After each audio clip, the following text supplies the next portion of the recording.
Alright, what's up everybody? Welcome to the show. Hopefully everybody can hear me and see me. Hello. Alright everybody, I wanted to start with checking out the top. Okay guys, so this is the recent tournament from July, I believe, 25. And this is the final game, guys. It was 𝐂𝐍𝐍𝐄𝐓 versus 𝐂𝐈𝐓. It's actually a very tough matchup for 𝐂𝐈𝐓 in my opinion, because 𝐂𝐍𝐍𝐄𝐓 can shoot down everything. We're gonna check out the full games, but of course, you know, 𝐂𝐈𝐓 has access to Defy, so maybe it does have some potential. This would be the best deck to kind of be able to deal with 𝐂𝐍𝐍𝐄𝐓 with disciplines and defies, rendering a lot of these abilities useless that 𝐂𝐍𝐍𝐄𝐓 throw out. So it's gonna be a very cool matchup, guys. Let's check it out. It was a great match in my opinion. Very high level gameplay already. I think we know pretty much the top decks already. Let me fix the camera really quickly. It seems like there is a couple of really strong leaders. There's about 12 to, is it 12 to 13 leaders or 16 leaders, something like that. And I think there's a couple of really strong leaders. I'll give you guys a couple. Set is probably really prominent up there. 𝐂𝐍𝐍𝐄𝐓 is extremely strong. Her ability is very cool. And the colors are very strong. 𝐂𝐈𝐓's ability is extremely tough to handle, and it does have access to Blitzcrank now, which is an extremely strong unit to play mid game. That really can shut down setup-y decks, kind of like, I think it will slow down set heavy, can slow down, you know, any deck that wants to pull out as champion. It'll be a very bad matchup for it. And so it's gonna be very cool here to see what's gonna happen. I believe he's not sure what he's gonna do actually. Is this is actually not the final game, is it?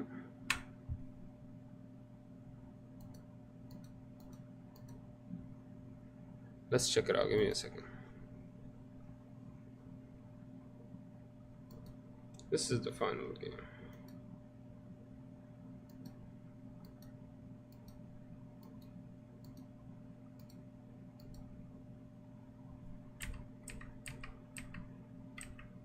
Oh, okay, it was the final game.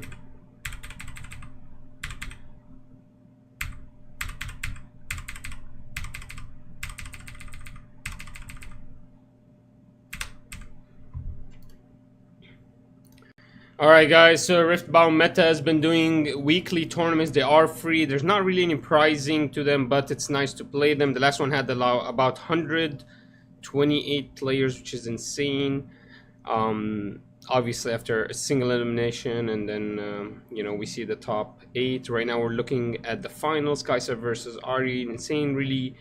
Insanely well placed matchup here. I think really strong decks. Both of them are poised to be very strong in the meta coming up when the Riftbound game actually releases. 𝐂𝐍𝐍𝐄𝐓, 𝐂𝐈𝐓, Victor set. There are very strong. I think Ani is actually a very strong color as well. Her ability is extremely strong for her colors. And yeah, so we have amazing legends here, and we get to see a very nice matchup. I think 𝐂𝐍𝐍𝐄𝐓 is going to be doing a lot of spell splinging, and 𝐂𝐈𝐓 is going to try to have to... It's actually a really strong color to deal with 𝐂𝐍𝐍𝐄𝐓. You have Defies, you have Wind Walls, you have actual strong units like Blitzcrank to slow down the 𝐂𝐍𝐍𝐄𝐓 coming out. So I think it's going to be a really cool matchup to see this 𝐂𝐈𝐓 playing out versus the 𝐂𝐍𝐍𝐄𝐓. Let's watch it, guys. So it looks like we are not sure who's going to go first, but everyone's mulliganing. Okay, so 𝐂𝐈𝐓 is going to starts with a Stalwart Poro, really strong start there.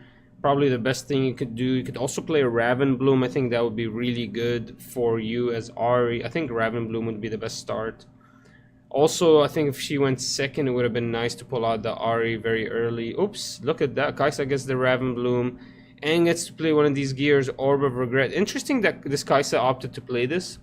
But actually kind of works with her abilities, where basically now you can one-shot with Void Seeker of a 5 might unit. So it's actually really smart to do that.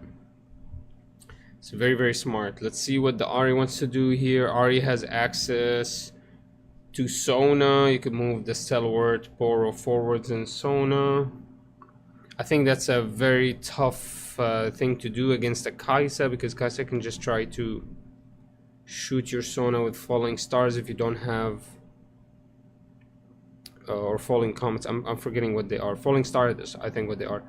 The 2-cost, 2-power spell that deals 3 damage twice. And you really, if you don't have Wind Wall, you can't really stop that, and it's going to take out your Sona, which is huge. We see Stalwart moving forward. And let's take it. Oh, and Charm comes forward. Very, very, very strong. Charm is probably one of the strongest cards. I mean, this is a great start for the Ahri. All he needs right now is a way to draw a little bit of cards, a way to kind of balance out his hand against the 𝐂𝐶𝐶. But we will see very quickly, potentially, this Ahri moving to 3 or 4 points, potentially next turn. Let's talk a little bit about the battlefields. The Ahri, I believe, went for the Aspirant. Yeah, this is the Is it the Aspirant or the Arena Challenger? I forget what it is. Basically, you get an extra point, you and your opponent at the beginning, showing that this Ahri wants to really kind of conquer and end games quickly. Doesn't want to reach late game too late. And there's the Falling Star shooting out 2 units. Maybe the Ahri should not have played the actual shield tank, but I mean, what was she supposed to do? Not play anything? There's the Sprite Mother coming out, allowing her to get another point. Very strong card. I gotta mention something about the Sprite Mother, guys. I mean, this card right now, Sprite Mother, is the reason that 𝐂𝐶𝐶 and Ahri do not just fall behind quickly between early to mid game. Allows them to keep conquering a point and make it very difficult to conquer it back with a 3 might unit on the board. And therefore, and you have a unit in the back end that you can move forward with soon. So really, Sprite Mother is a very difficult card to deal with, and it's really the reason that 𝐂𝐶𝐶 and Ahri are very strong in the mid game. Alright, let's see what's happening here. I think 𝐂𝐶𝐶 is trying to make decisions on what's the best way to move forward, I believe. Is that true? I'm not sure what's happening. Okay. What is 𝐂𝐶𝐶 gonna do? 𝐂𝐶𝐶 conquers. Finally. Does she pull her champion out? She can pull the champion. She can play a conquer. Another 𝐂𝐶𝐶, the 6 cost.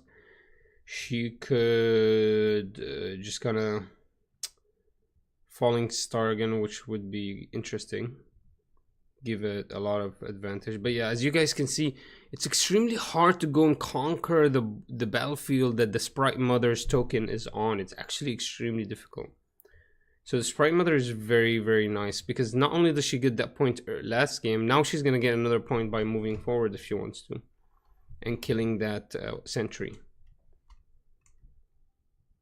𝐂𝐶𝐶 should have came out accelerated, in my opinion. It's very interesting that he didn't. I mean, against the Sprite token, you could have been disciplined. I think he had 2, maybe an on guard. There was maybe 1. Okay, he should be at 4 actually. I don't know why he went down to 3. Shouldn't he be at 4? Yeah, look, he went to 4, but then he went it down for some reason. Not really sure why.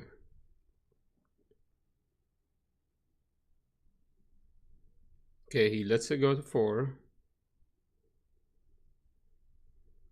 Now 𝐂𝐶𝐶 can go for Sona here. There's 2. Drops down the Raven Bloom. A little bit risky to play on the battlefield against the 𝐂𝐶𝐶.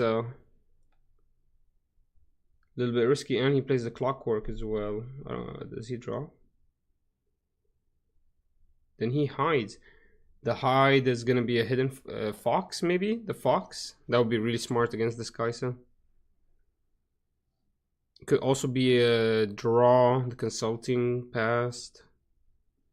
My opinion might be that. And it's very good that the Ahri played something in the back. That way it can maybe conquer later. Obviously, we know what this Ahri is trying to do. Ahri is trying to get as much points as possible. Hold on as long as possible, as fast as possible, and like try to gain as many advantages as possible before 𝐂𝐍𝐍 grabs a huge hand somehow, because when these shakedowns start to come out, 𝐂𝐍𝐍's hand's gonna get huge. Not sure what 𝐂𝐍𝐍 is thinking about here. There's a lot of runes available for us to do a lot of work. Maybe here would have been amazing to pull out the 𝐂𝐍𝐍 accelerated. So not sure why we pulled it out last turn. Guess here we're gonna try to shoot down something. Of course, remember guys, Ravnbloom is extremely strong in Ahri because every time discipline would basically give it +3.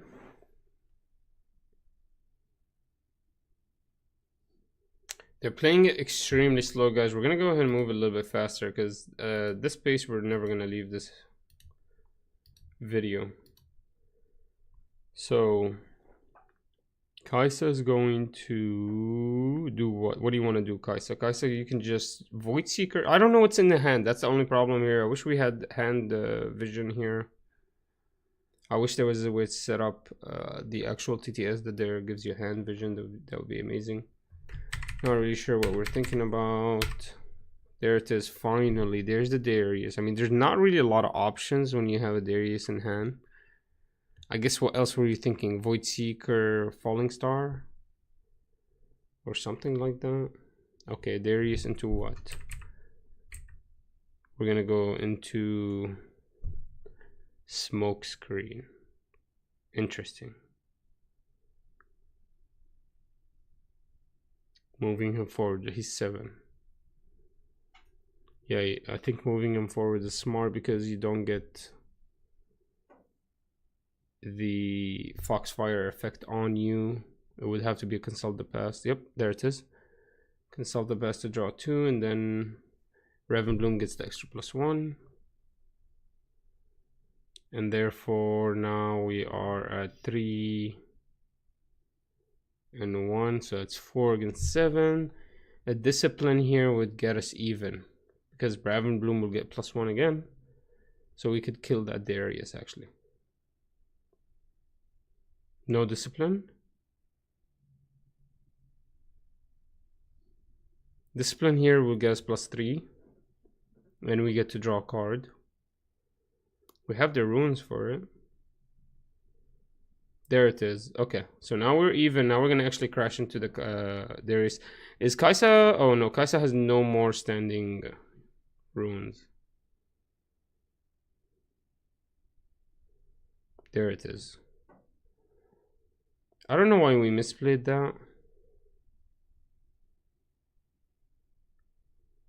It feels like we gave too much minusing to the Sprite Mother. We kind of misplayed that. We should have given the minus to the Ravnbloom, then give the -4 to from the smoke screen to the Sprite Mother. That way you actually still lose this fight. This is taking too long, guys. I don't know why they're taking so long to make decisions. Oh, also the Ahri gives -1. We forgot about that. So they actually win this fight. Unless he actually gave the -1 to the Ravnbloom. Wow, he didn't give the -1 to the Ravnbloom. He actually gave it to the Sprite Mother. So this is a misplay. Should have given the -1 to the Ravnbloom. He would have killed both. And it would have been even because the -1 from here. Damn, I bet you he forgot about the -1.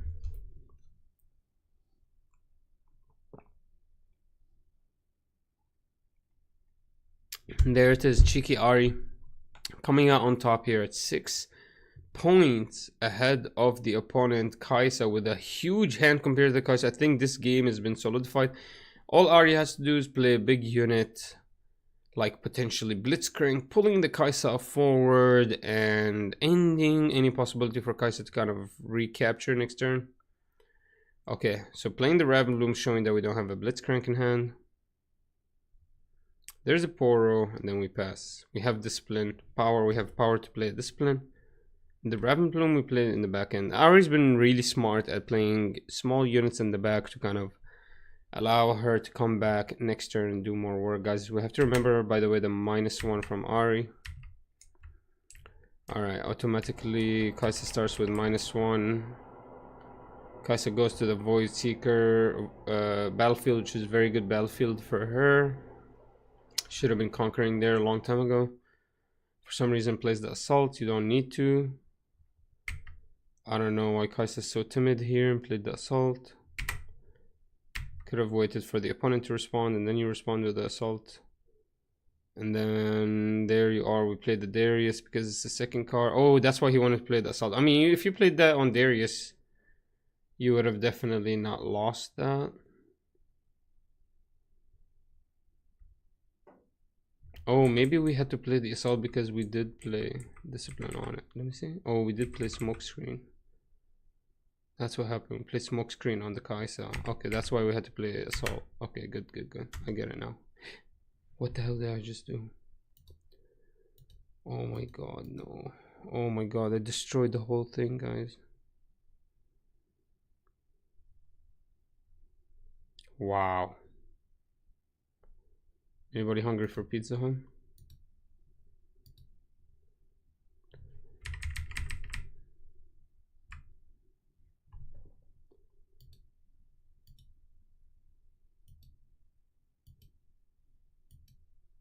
Alright, there we are. Smokescreen with the Assault, then Darius lands and goes forwards. And now what are we gonna do? We're gonna take it with Watchful Sentry, go to 5, and then play one more Ravensbloom, which is really nice. Last card in our hand for 𝐂𝐍𝐍. Let's see if Ari can recapture here. 𝐂𝐍𝐍 doesn't have really any ability to respond to anything. So Ari, if she wants to, can go with the Ravensbloom forward. Maybe even go against the 𝐂𝐍𝐍 here, try to kill the 𝐂𝐍𝐍. Let's see what the Ari wants to do. If he has Discipline, it would be really strong. Here, oh no, he actually is very timid here. He just goes for this capture. And to an Ari, I think this is gonna be wrong. I don't think Ari can actually, I mean, I guess the 2-card 𝐂𝐍𝐍 you might actually be able to hold. But in general, I think it would not work very well to hold against the 𝐂𝐍𝐍, because all the 𝐂𝐍𝐍 has to do is do one spell here. Her Ravensbloom goes to 3, try to conquer, and then try to help the Ravensbloom win that fight in any way possible. Somehow we got a +6. Oh, there it is from the 𝐂𝐍𝐍 hold. Okay, let's see if we're going to be able to do that. There it is, Falling Star. I mean, this is huge. Are we going to be able to save one of these guys? We can't save both unless we can play 2 Discipline somehow. Or a Discipline... Can we we can't even defy it. We have to win wall it. We can't even win wall it. Win wall would be great here, guys. Win wall would be amazing. And there's no way he doesn't have win wall. I know he has win wall, just thinking about it. Win wall is great because it gives you +3 on the Ravensbloom. Or +1 on the Ravensbloom. Now you have a 6, 7, 8, 9 potential board. 9 might board. Oh, Discipline instead of the actual thing. So he lets he lets the Ari go. That's an insane decision to make. Oh, he's gonna respond. What is he gonna respond with? Stupefy. Sure. So he gets to Stupefy before he actually gets to draw. That's true. Because the reaction of the Stupefy goes forwards. Because it goes up on the stack above the Discipline. That's why he told him wait. Now we're gonna lose one of these guys. It's gonna be the... You have to lose the Ravensbloom. You can't give it to the freaking Ari. You cannot lose the Ari here. You cannot lose the Ari. Wow, he does lose the Ari here. So, I mean, Ravensbloom is at 5 right now this turn. Whereas the other Ravensbloom is at 3. There it is. He's -1 for unguarded. Goes to 6. So Ravensbloom right now is at 6. No, actually 7 because the unguard. Ravensbloom right now is at 7. But that's it for Ari. I don't think Ari has anything else. If 𝐂𝐍𝐍 has a way to shoot down damage on this Ravenbloom somehow, Ahri wins the game. Oh, sorry, 𝐂𝐍𝐍 wins the game. Can 𝐂𝐍𝐍 kill this Ravenbloom? Can 𝐂𝐍𝐍 kill this Ravenbloom? 𝐂𝐍𝐍, I mean, she has 7. She has 7. She literally has a 𝐂𝐍𝐶 Rain if she wants to. Surprised she didn't 𝐂𝐶 Rain yet. I mean, that means she doesn't have it. What are you doing? You're not just gonna move forward. This is insanity. So it's a 6 Ravenbloom versus a 3. What just happened?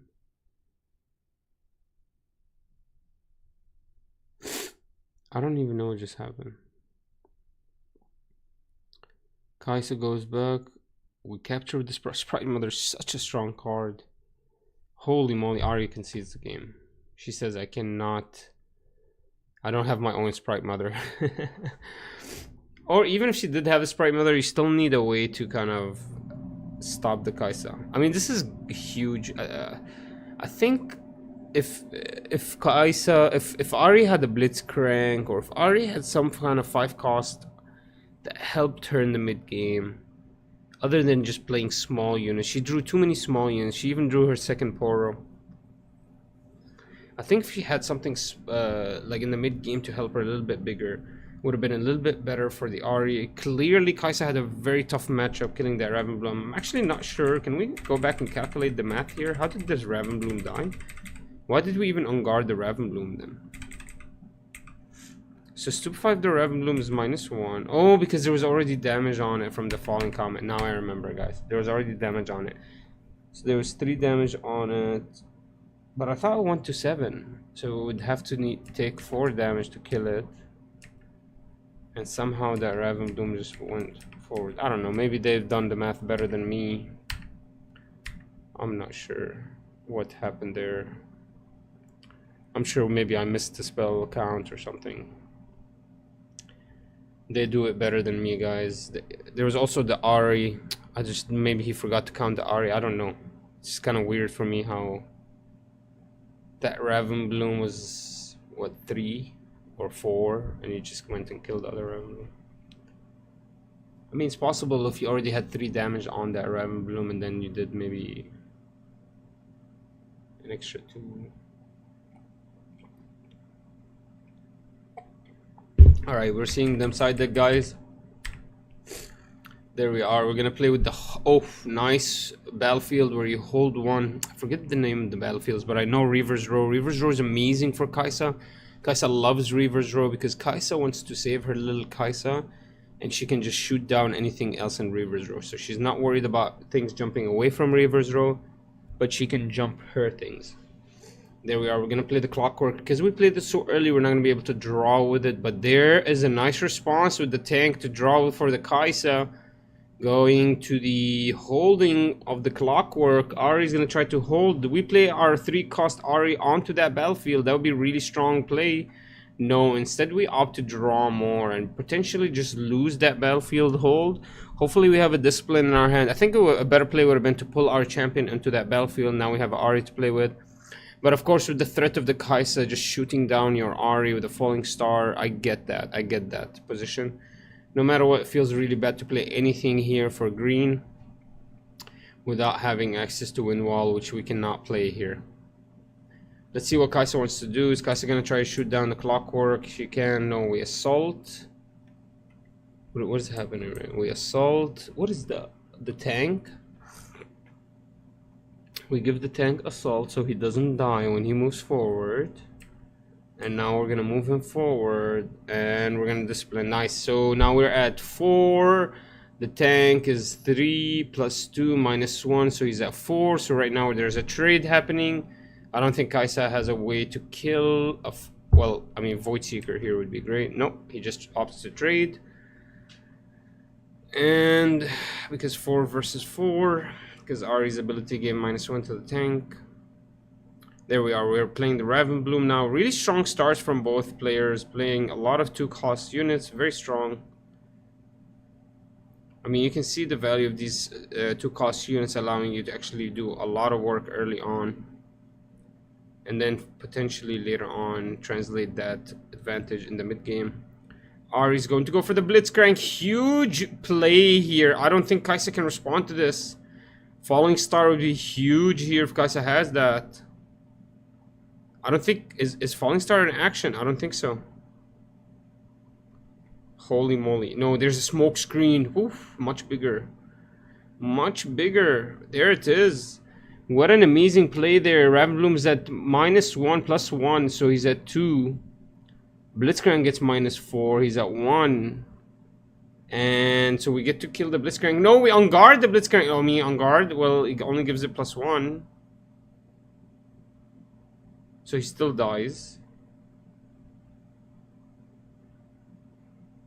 There's the defy. He defies the smoke screen. That's what he should have done. But he wanted to on guard and defy, I guess, after. I don't know what's happening. Anyways. Why did we on guard then? That means the on guard was a misplay. Okay, so that sucks. Anyways, Blitzcrank clearly, finally we see the Blitzcrank. I think the Blitzcrank was in the side deck. Blitzcrank is going to be huge here. I mean, 𝐂𝐍𝐍 I think is going to be able to respond to it, though. There's no more cards in our hand. Just, yeah, one Falling Star to an accelerated 𝐂𝐍𝐍 is going to basically win us the full position here. Ahri, I don't know how Ahri's going to come back here. Ahri does not have any access to anything big that... Let me think about it. You can play Sona. Taric is probably not playable in this deck. Ahri's just gonna have to pull out her 3-cost, play a 2-cost down, and hope to God she can kind of reclaim next turn. Here, 𝐂𝐍𝐍 is holding on to a very strong position, and we need to hope to God that we do not, or we don't even have a 2-cost for Ahri. Or maybe Ahri's trying to potentially save his own Ahri from the 𝐂𝐍𝐍 Falling Star. Let's see, 𝐂𝐍𝐍 is in a very strong position here, potentially wants to jump back. Drawing the extra 1 is going to be huge. Jumping back so she can go to reverse row. I think she likes reverse row much more, conquering that position. But she also needs to, I think before jumping back, she should have played something down onto that holding position. I guess she understands, 𝐂𝐍𝐍 understands that they're about to lose this battle.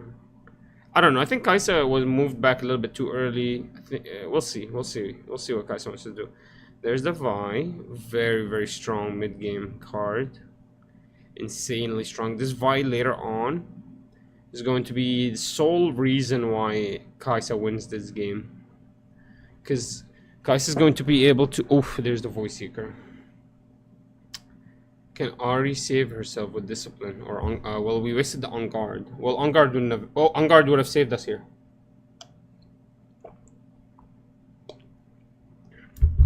On guard would have saved us here. We wasted it. Remember? On guard would have saved us here, but we have discipline. Discipline draws us a card. Into Stupefy. Oh my god. Goes on top of the chain before the action of the actual... So what happened is he played an action and these guys have been reacting to the action. So the action hasn't pushed off yet. And right now we're at a perfect number to kill this Ahri. It's a 4. Because the -1 after the +2. Is Ahri gonna be able to do anything about this?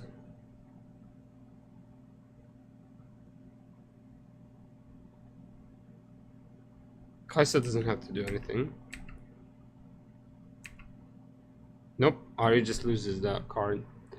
What an amazing play by 𝐂𝐍𝐍. Wow, not allowing Ahri to gain any momentum. Right now 𝐂𝐍𝐍 has more cards in hand, has a Vi on the board, threatening basically... No matter who you have on board, I'm going to come and beat them up. So as long as Vi just sits in the back, safe, she's going to be fine. And with reverse row, 𝐂𝐍𝐍 can just keep conquering and stay safe as well. So we're going to see Vi just sitting in the back, potentially playing another reverse Ravensbloom. No, we play another 𝐂𝐍𝐍. Accelerated. Oh my god, the amount of draw power right now that 𝐂𝐍𝐍 is activated versus the Ahri. Ahri only has 4 cards in hand versus 8. Next, what 8? Wow. Wow. There's potentially another 3 cards coming in. No, it would only be 2 cards. But let's see how Ari wants to respond to this. I mean, it's going to be very tough for Ari to respond to this. It's a defending deck. It's not an attacking deck. So what Ari wants to do is defend positions, but 𝐂𝐍𝐶 is not allowing it to. There we go. We play the on guard versus the 𝐂𝐍𝐶 holding position because we know that Reaver's Row is very bad for us.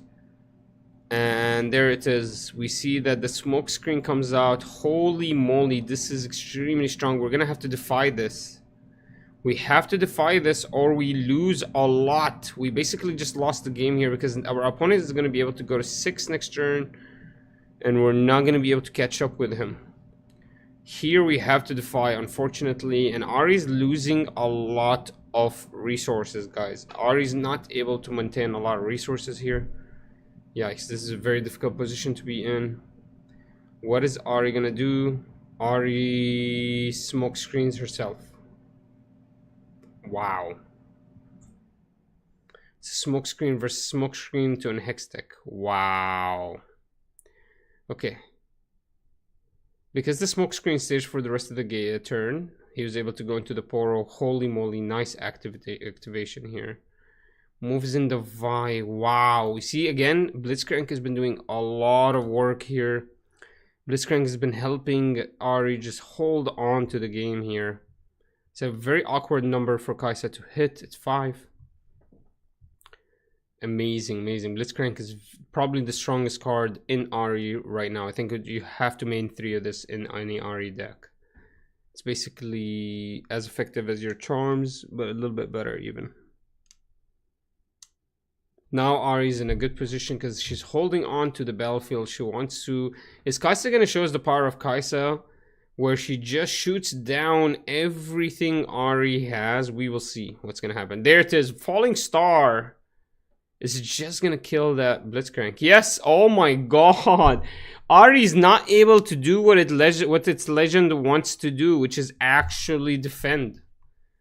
Unfortunately, oh my god, 𝐂𝐍𝐶 is just such a strong matchup to the Ari. You can see he's just shooting down everything that is holding dear to. The problem is Ari needs to spend 5 to 7 mana runes every turn to keep hold of these boards. And 𝐂𝐍𝐶 gets to just Falling Star for 2, killing all of that 7 rune play, right? And therefore you can't defy it. You don't have enough for a win wall. I mean, 𝐂𝐍𝐶 is just the superior deck, as we can see in the green matchup, in my opinion. It's just a superior deck, just can shoot down. Now maybe if there's a bigger green, kind of like Lee Sin where he goes big, maybe there's better potential. But as we can see here, the Falling Stars are just so strong. They're coming out so fast. And he didn't even need to use a single 𝐂𝐻 Rain, was able to win this whole match. Good job. I think Ari's just struggling against this meta.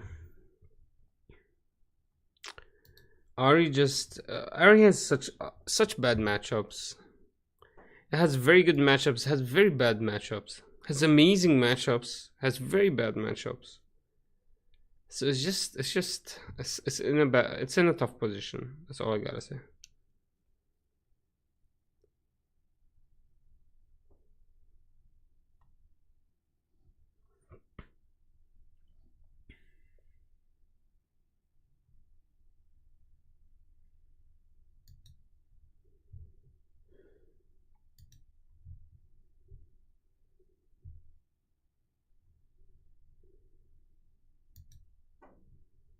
How do I get to the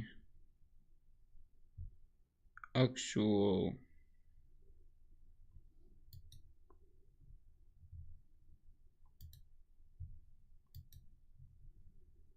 Here it is. Alright, let's look at the top 8 of that matchups.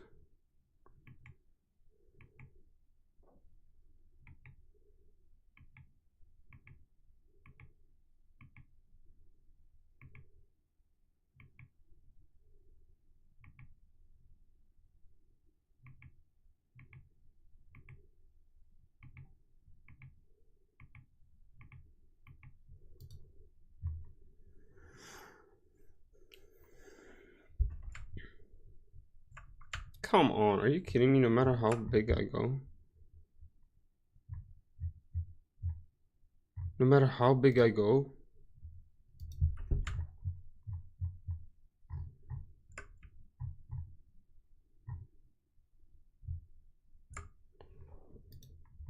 What a weird deck builder.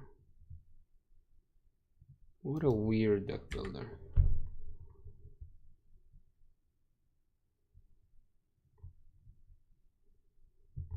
Fucking trash deck builder. Okay. Alright guys, we had the top 8. We had a big tournament. No, wait. Alright guys, in July 25, there was a big tournament. About 128 players came in. A lot of players, guys, and we get to see the top 8 of this matchup. Obviously, this is Meta. What's his name? Riftbound Meta. He does weekly tournaments every Saturday. It's free tournaments. You're really not getting any prizing, but it's nice to see these big matchups. You get a lot of gameplay at the high level before the start of the season, which is amazing. A lot of these competitive players are showing up and doing a lot of good work, and we get to see the best decks right now. There's a lot of prominent legends, and as you guys can see, there's a lot of different names here at the top of the list. So it's nice to see a lot of strong legends. And let's go and look at the top 8, guys. This is a deck that I've been really interested in. I think Annie's a very strong legend, allowing you to get 2 runes standing up, which is amazing for this meta and the color that it's in. Rebuke, Gust, Hex deck, Inferno Laser. You have its own Annie spells that are very strong, that work really well with the rest of its actual deck because it has her own Annie. But as we can see, this player opted for the Annie that allows him to pick back his spells, which is still very strong, allowing you to pick back maybe a Gust or one of your Rebukes. Also, there's very nice card that I've not seen before, guys. That's very strong purple, guys. A lot of purple decks are using it and taking advantage of it. It's Ride the Wing, move a friendly unit and ready it. This is an action. So basically, if you start losing a battle in a certain position, you could just move backwards or literally go and take the next battlefield, and then potentially, because you're ready, you can move back. It's absolutely insane. It's a very strong card. You can see the guys are playing 3 of. Also, you have Flash here to also kind of do the same thing where you can run away. So you never lose your big units, and the units you're playing are Vi and your Kaisa. Also, Darius here is very strong at stealing positions and stealing momentum forward. And another moving card is Flight or Fight. So it's a very strong deck that allows it to play strong units like Vi to end the game with really strong spells. And then you never really lose any momentum because as long as there's a showdown happening, you always run back with your big Kaisa cards or Darius cards because you always have that 2 extra runes when you stand back. So that means you can always run back. And it seems like this is the best way to really utilize the Annie. Either have running away spells, because the dealing damage spells are not that effective. What's more effective, I believe, is moving spells that are very cheap for 2. Or these, what is it? I guess he's not using it here. I would say the Rebuke spell or the Gust spell. So the Rebuke and Gust. And I bet you he had some Rebukes in his side deck. They just didn't put the side deck here. And I played against this actual opponent. He actually won the game against me. It was very difficult to play. I was playing Victor. Just obviously went to, I forget if it went to game 3 or he just took it off. But it was a very difficult deck. I remember Vi just winning battlefields alone, and then he would always save his Vi no matter what. I could never get his Vi off because I'm Victor. I had to go in battle, and he would always save his Vi with one of these cards. And Vi would actually carry his whole game plan, and then early on he would pull out the Kaisa, and then whenever he needed to, he had the Darius to attack as well. Very tough deck to play around, and I really like what he's done here. A little bit maybe manipulation, you can do a lot more work. And of course we'll talk about the battlefields. Void Gate, Arena Greatest, and the Candlelit. Candlelit, in my opinion, is a very strong Battlefield for a conquering deck allows you to set up what you want, and because you're conquering a lot, this is very balanced. Actually, it's not balanced, it's actually above balance. Like, this is kind of broken in my opinion, so you don't want to really give your opponent the access for this. So that's the only problem, but it's just so strong. If you use it three times, it's just so effective in a game. It's just so much value, so much information that you gain. It's just I love it. Arena's greatest. Looks like this Ani really wants to go forward very quickly, and you can see that because it's saving small units, you can see this really doesn't have a way to deal with huge late game cards. So if it sees Dazzling Aurora, for example, it will not be able to kind of do anything against it. So you see that's what the Arena is greatest for. And also Void Gate here kind of works as well with the Ani spells. Although we don't really see a lot of spells here, just the Void Gate and the Hex deck and the Shakedown. I'm sure there was some more in the side deck. Moving on, guys, we have this is Darius deck. Darius is a very fast deck. Yeah, basically what you're doing is you're just playing cards that play recruits. We see a lot of seals here, 3 seals. I don't know if you want to go that heavy in the seals. Baited Hook is really nice here, allowing you to go find more recruit makers.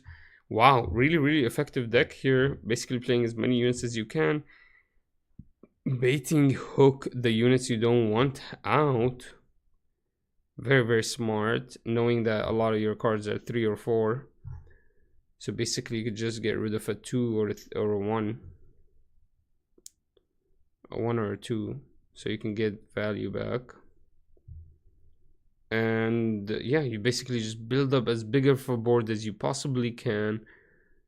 And especially with Draven, then play Grand Stratagem on top. We see a sideboard here, guys. We see Thunder Song, which is extremely strong, stopping the opponent from playing anything. Iron Ballista against maybe Victor. And the Salvage here against the Aurora.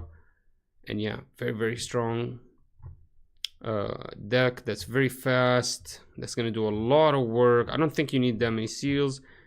And he also has access to Darius anytime he wants to. Playing Darius Draven, so strong, guys. This is what actually makes red so strong.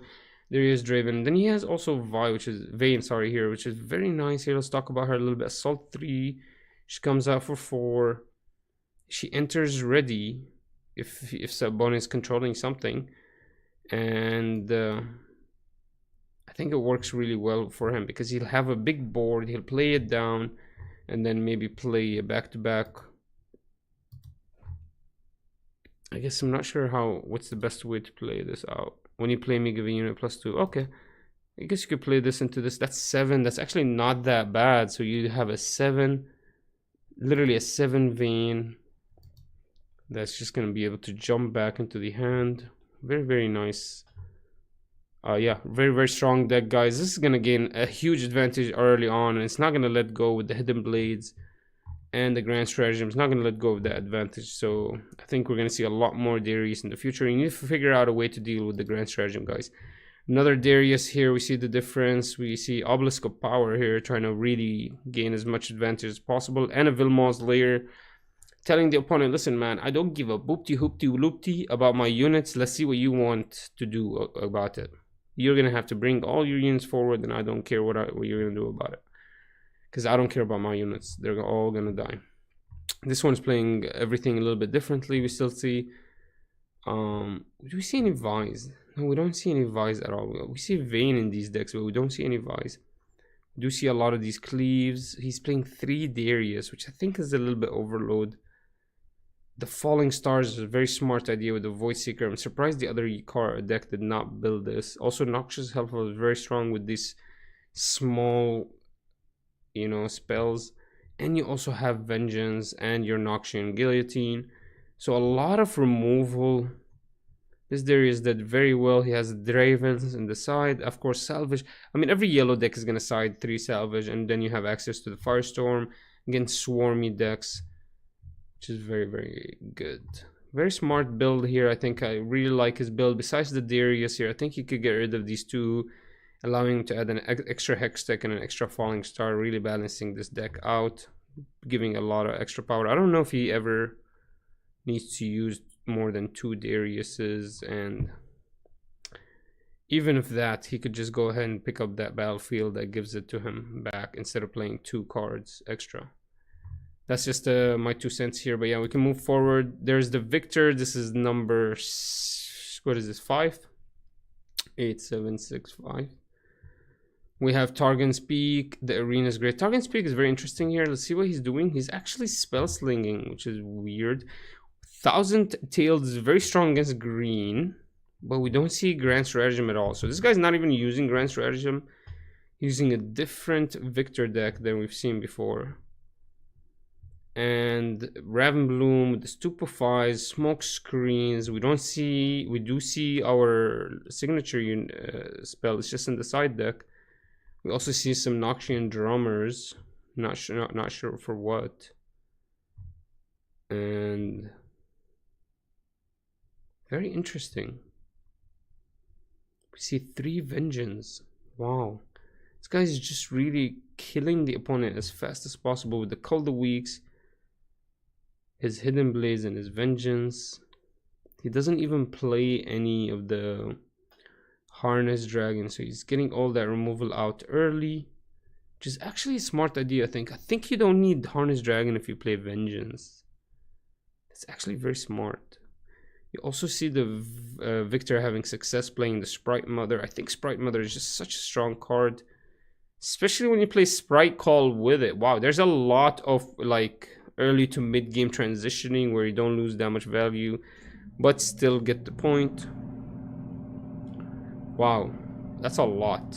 I would love to play against this Victor or watch the match. Maybe we will actually watch this match.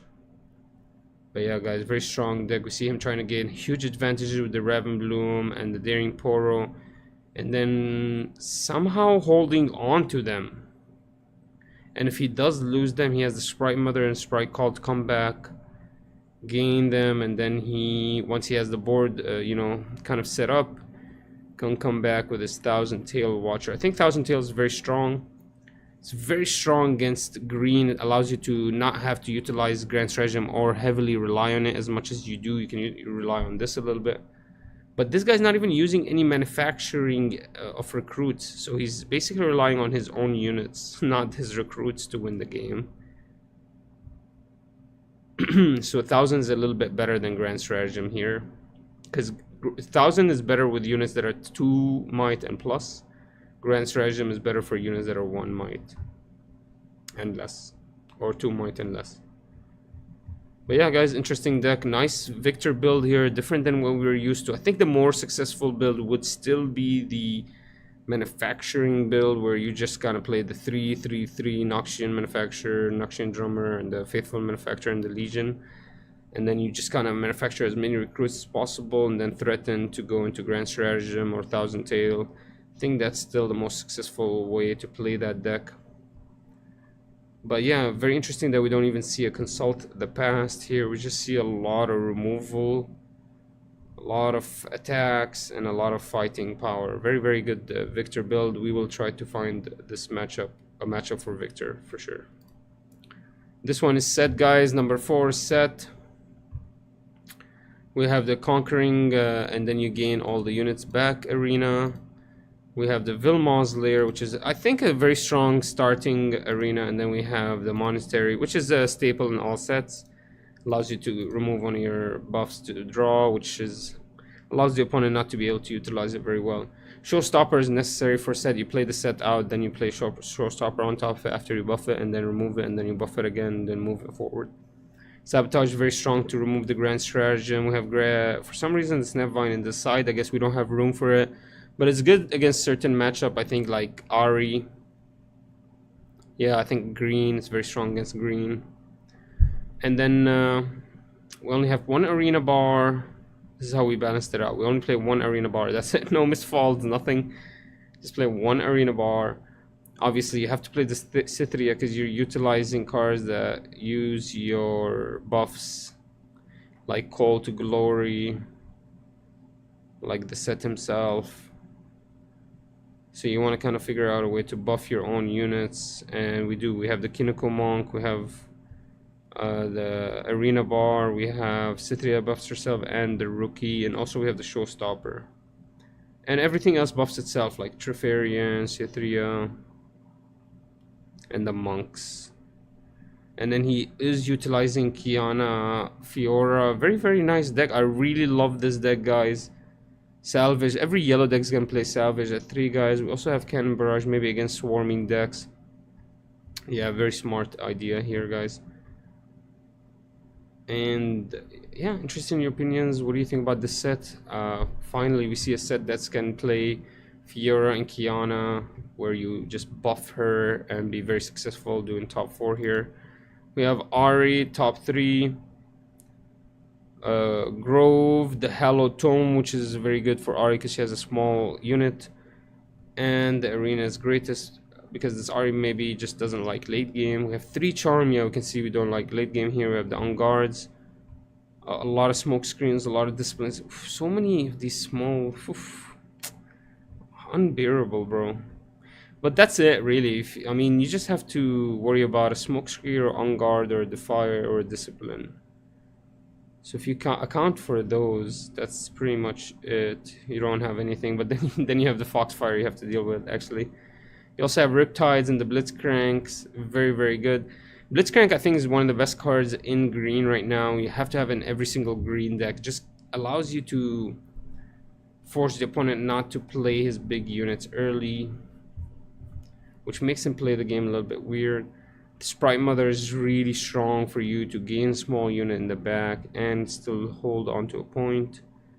Force the opponent not to get an extra point. Adaptatron, I guess, against Dazzling Aurora. That's the only way that green can really remove gear.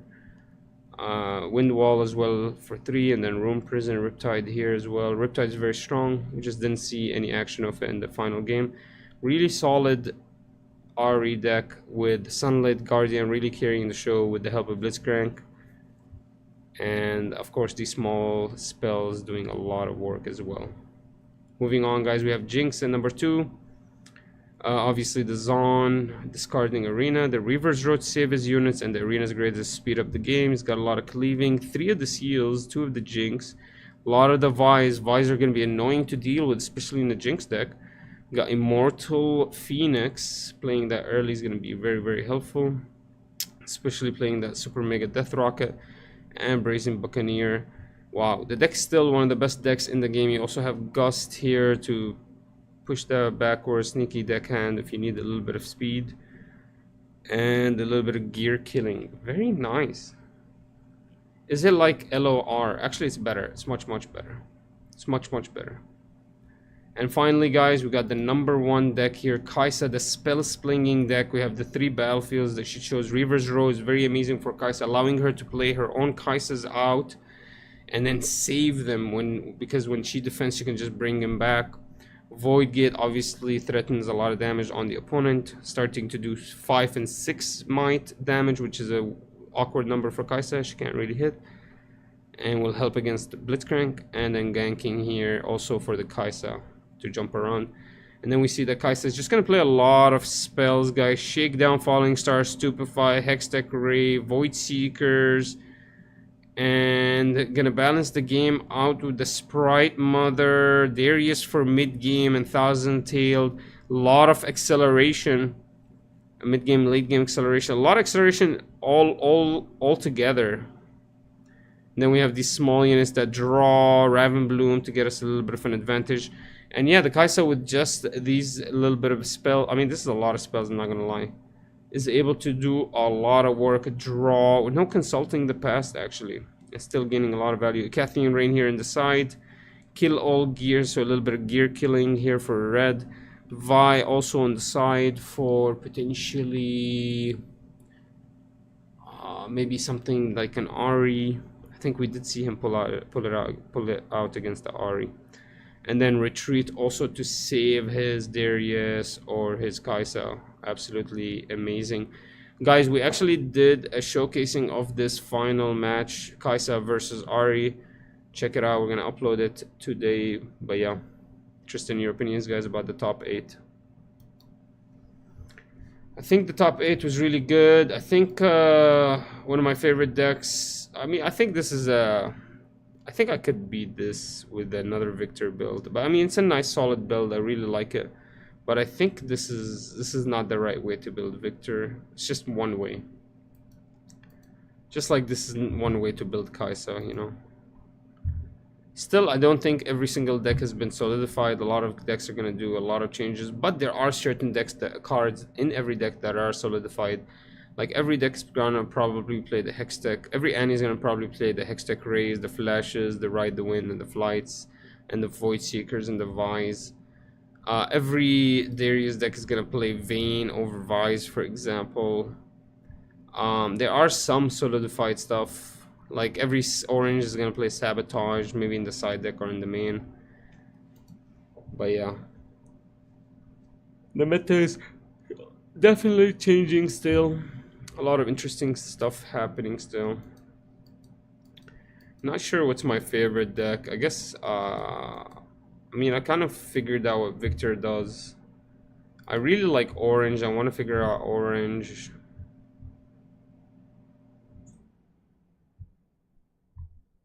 I really like orange. Orange yellow feels really strong. This is a really nice build. I really like it.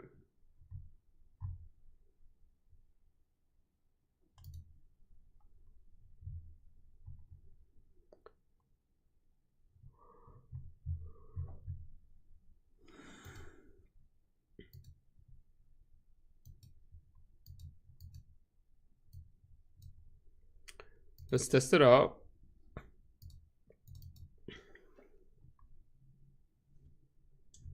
Let's test it out a little bit.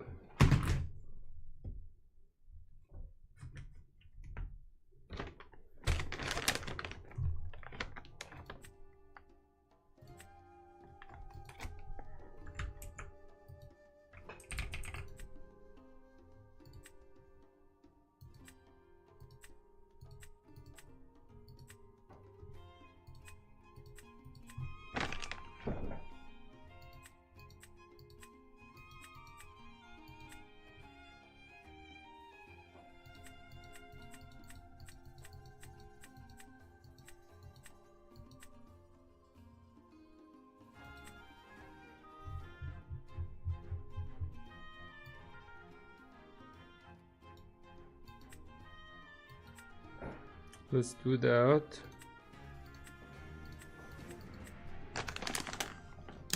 Too bad Pixelborn is dead, guys.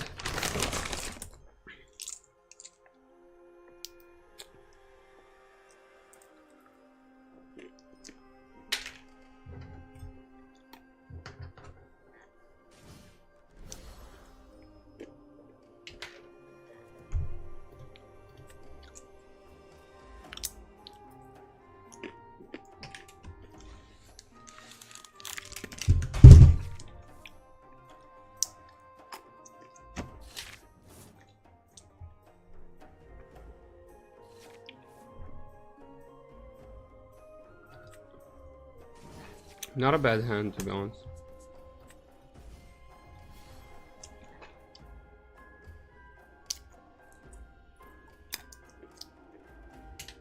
We should go to Vilma with this gun.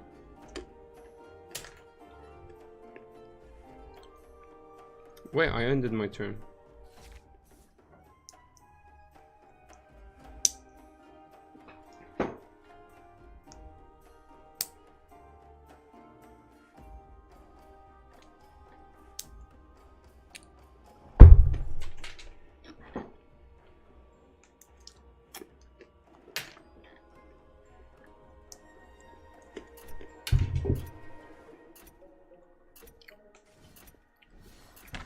Okay.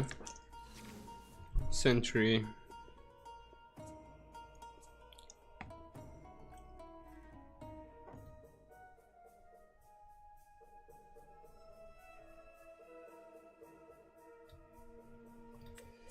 Deflect is really strong here still. I think we play Qiyana down. Deflect strong.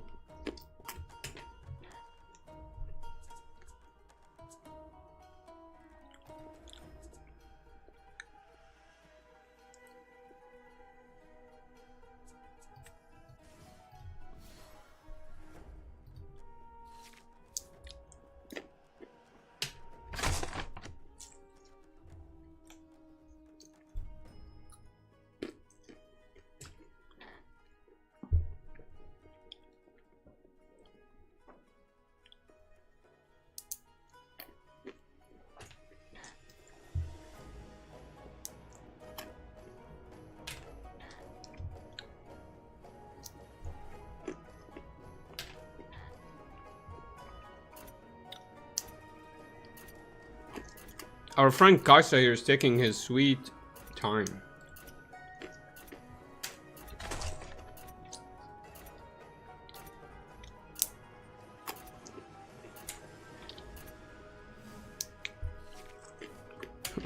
Mental illness, bro. Mental illness, bro.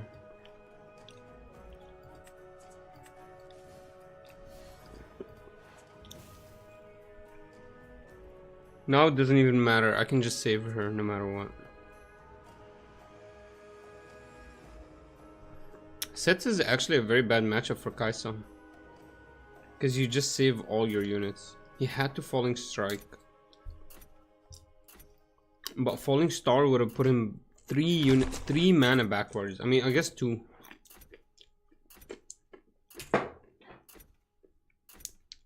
I guess you already left the game.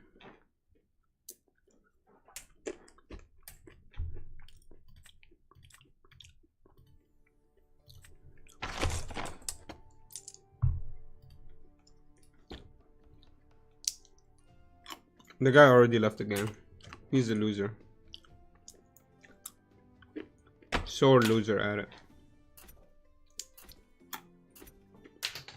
Whatever. I don't give a fuck about the game. The game is dead anyway. I'm just gonna concede and get out of here.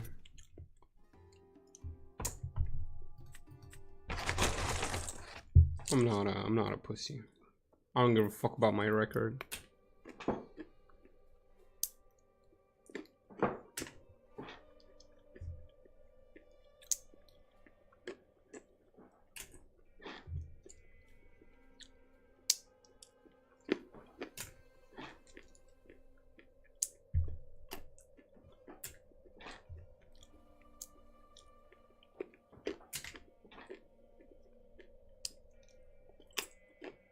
So tired of these Kaisas that take 3 hours to figure out what to do.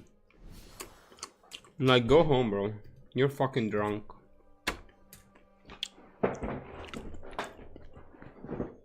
Like, do something, dude.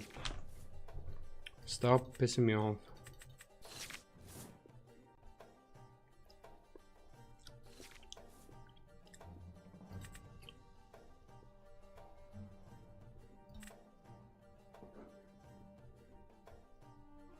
What am I gonna do with this guy?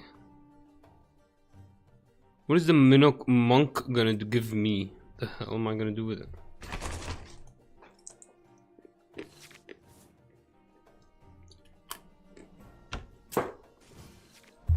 There we are. I need the Kiana. There we are. There we are. Why do I have to end turn?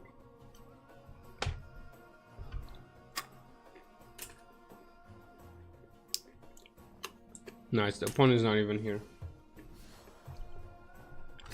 Alright, let's think about this, guys.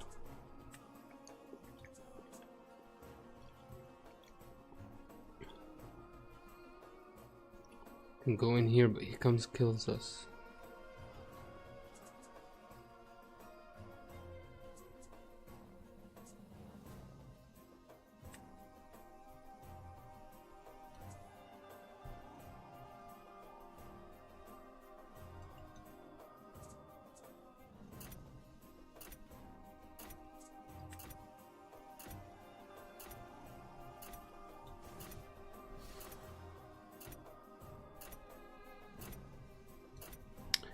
I don't know, man. I don't think we conquer here.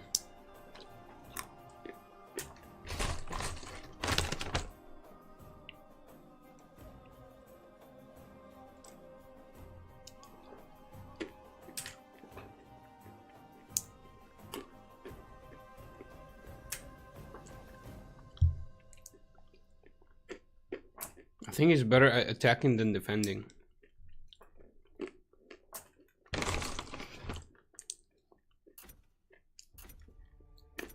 This guy could have played Darius and took leave and killed me.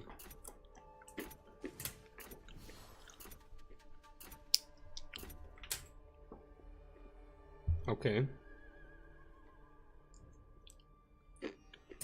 That's fine. We have Showstopper, so you know what we're gonna do, guys, right? We're gonna stop this show.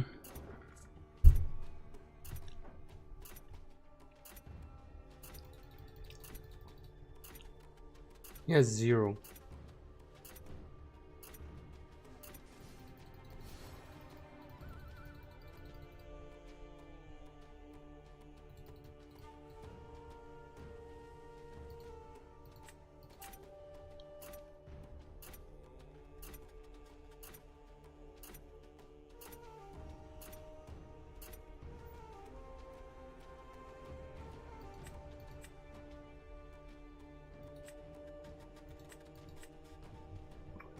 What a, like, don't worry about what I think, guys. Don't worry about what I think. I think he's like a pig. He has like, he displays piggish behaviors. But don't worry about what I'm thinking. How is this sim still up? Thought Riot cracked it down. Eli, we have a little bit of time before this dies out, my brother. This is the best card I could literally draw in the whole game right now. That's unbelievable. I can't play everything. Okay, so one thing I can do is do this. It's kind of crazy that I... No, that's not what I'm gonna do. I'm gonna do this.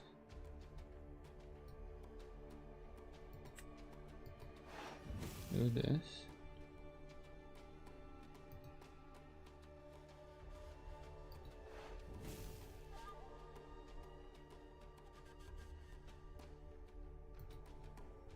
Then I'll do the challenge afterwards, so I don't have to lose my cool.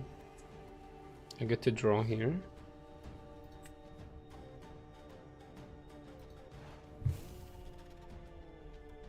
I should get ruins, to be honest, but I do want to draw.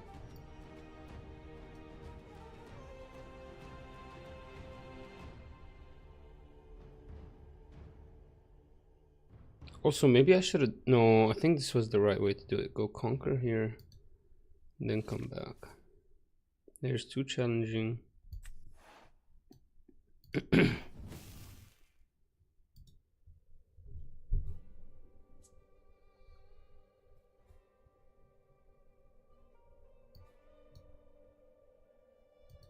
Now we conquer, because this is Darius. He can't really speed himself into us. He should have played like Manufacturer or something. I'm surprised he didn't play that. Eli, we have up to like, what is it, August 7th to play this game? So I'm just milking it, bro. It's not really worth it, man. You get to see some of the worst humans on Earth. I think Riftbound community is really good. I think Pixelborn community is not that great.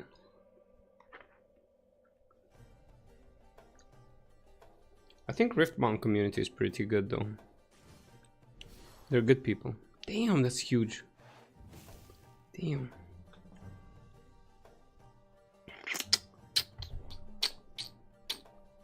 That's fine. I mean, if he kills me, I'm just gonna go ahead and revive myself.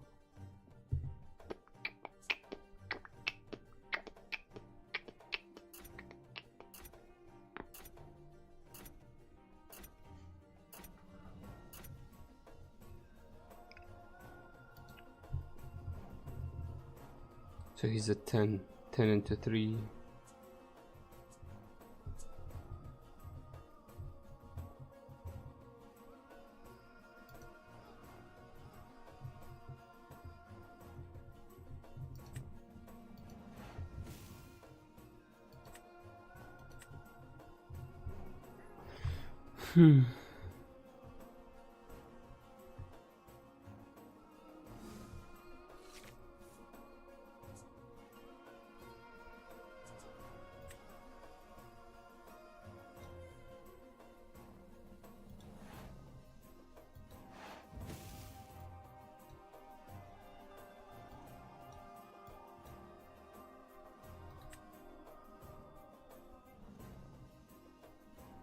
Nice, we get another draw.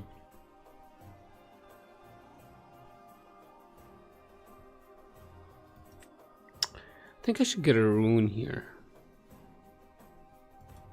Who cares?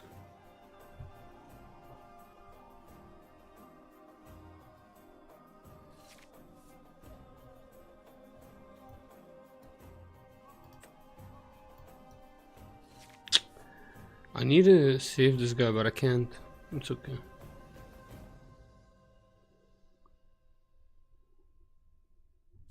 I can play Fiora into Pit Rookie here, which is great because we don't use any power.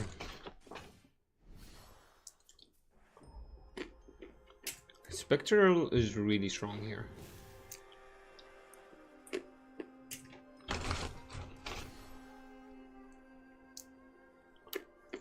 He gets a lot of units here. Damn.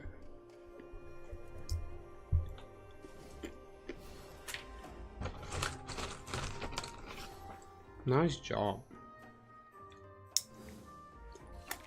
He can threaten like a Grand Stratagem.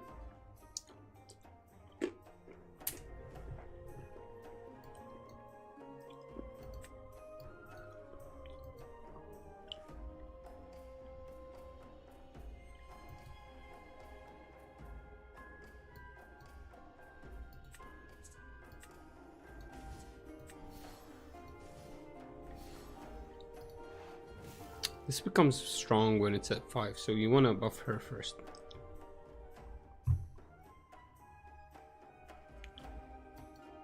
Alright, I'm ready. He's not going to be able to Grand Stratagem here.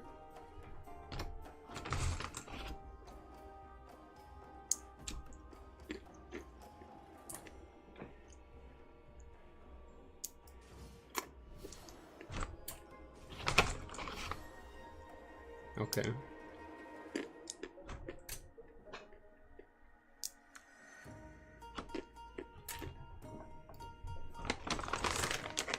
Okay, they're so strong.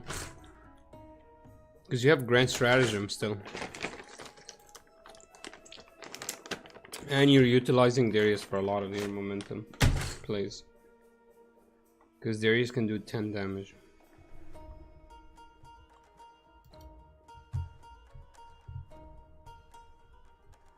Then he comes here with a Recruit. But he loses game, right? He has to move forward with everything.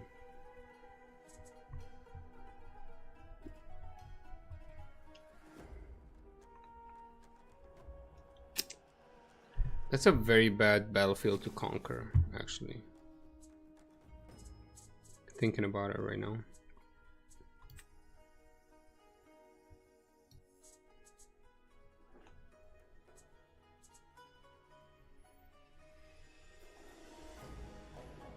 So this guy goes to 4 plus 4 plus 1. Then I save him. Yep.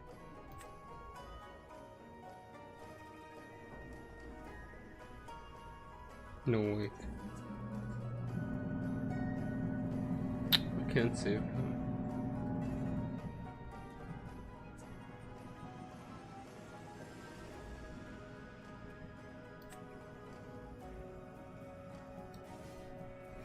I win game, right? Right here. I win game, right? I think I win the game right now.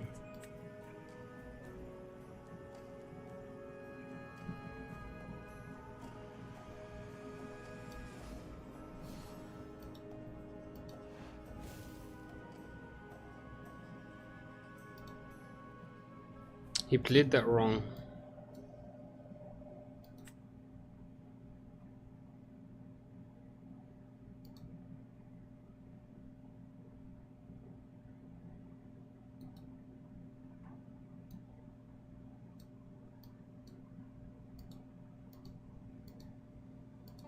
He should have like either moved them forward or had spot for a Grand Stratagem somehow.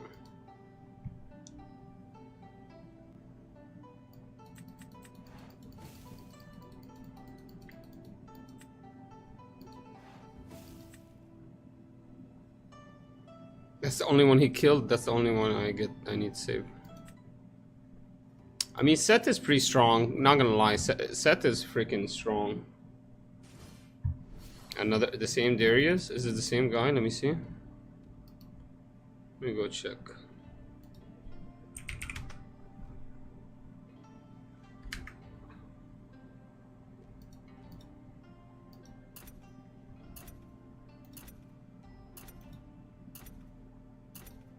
No, it's a different Darius.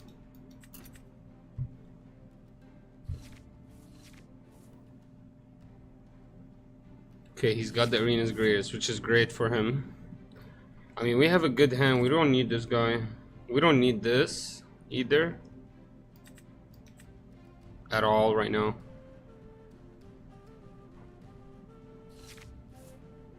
Nice, much better. I just need a way to buff this girl. I could buffer with the showstopper, but I think the showstopper is gonna be for this. It's okay, deflect, I don't care about it. Ooh, there's the showstopper. Let's go, baby.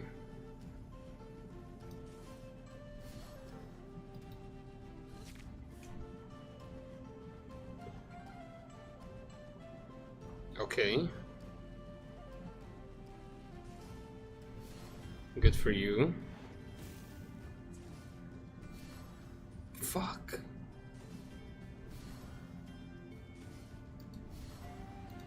So, I mean, that's a lot. Already. That's great. What do you guys think we do here?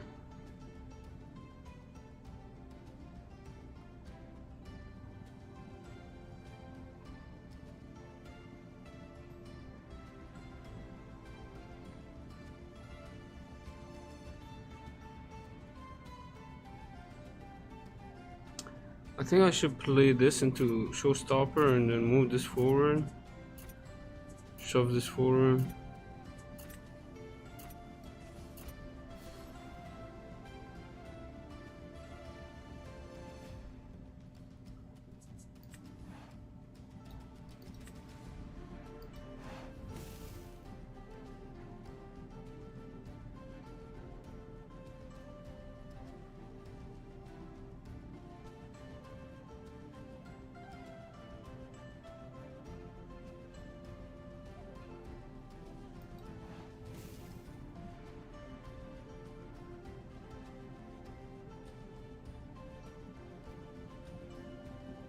I need to get a rune so I can keep up with this Darius.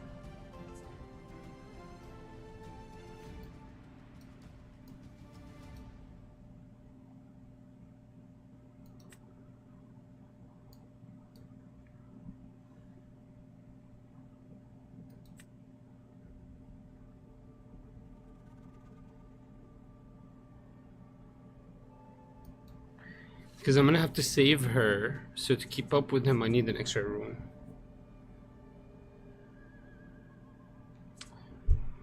Damn it, he's so fast for me. I mean, he's gonna lose some units here, but... And he is at 4, so he can't pull out this guy yet, thank God.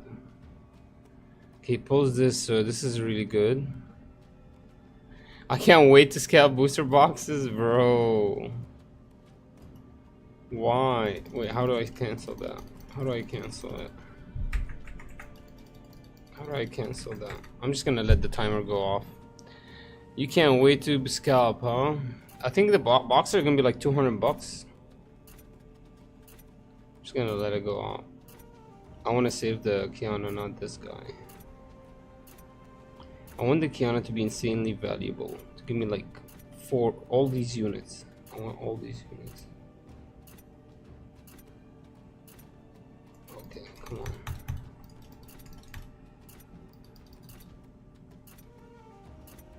Come on, don't ruin the experience.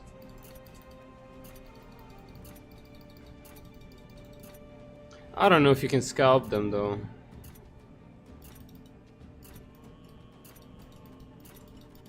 Here's the glitch, bro. Nice glitch. Fucking hell, man. Not gonna lie, man. These fast decks are tough, man. Yeah, I got 10 right accounts to to pre-order.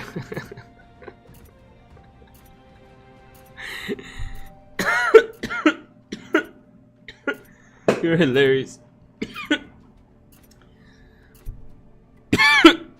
I do like the way that they're doing it. Where they're like accepting pre-orders from the actual company itself, which is kind of weird. I've never seen that before. I mean, Bandai does premium Bandai, but that's only limited time. I don't know how open the orders are.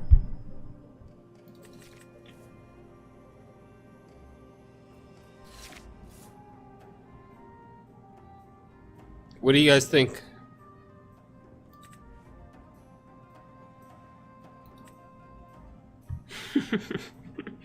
It's toxic. Play all three.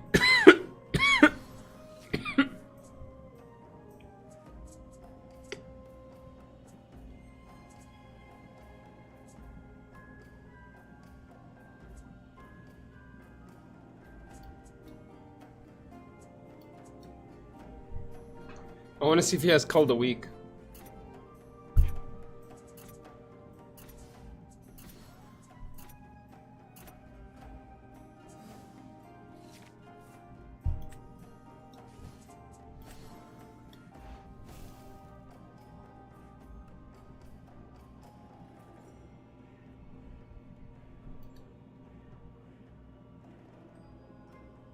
Trash.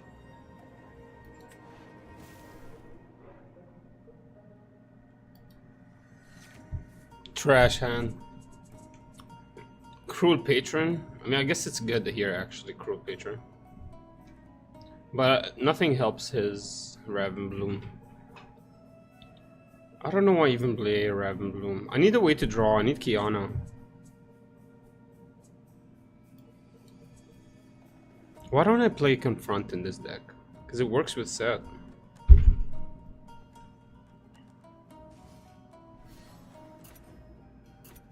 He should be worried about me challenging him. I'm surprised he pulled that out. He's lucky I don't have challenge, but imagine. Now I'm gonna try to just one-on-one his... Oh, he doesn't actually play it out. Okay, he does. He does. So how do I do this?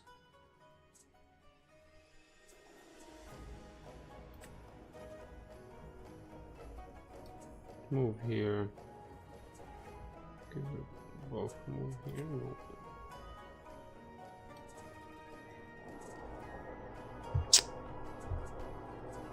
Such a bad play here.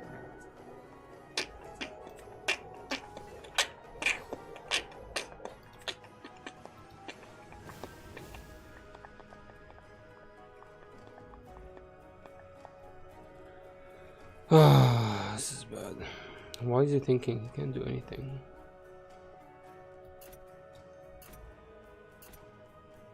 At least we don't lose any stuff here. What is he doing? You can't hide in mid-game. Mid-battle. What the fuck is happening?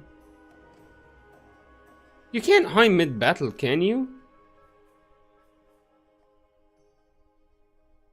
How can he hide?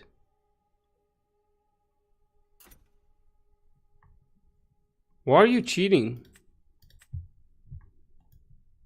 Why are you a cheater? Son of a bitch. I'm not scared. Now he's gonna use his hidden card. How? He just hid it. He shouldn't be able to use it. Yeah. Fucking dumbass. Yeah, honestly, just to spite him, I'm just gonna save it. Just to spite him. What you got, buddy?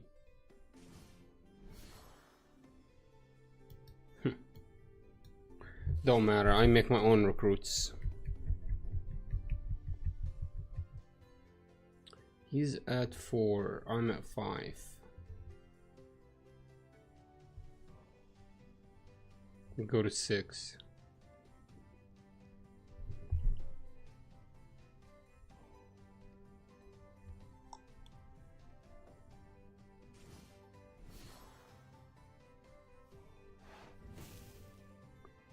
What is he gonna play? Ravenbloom?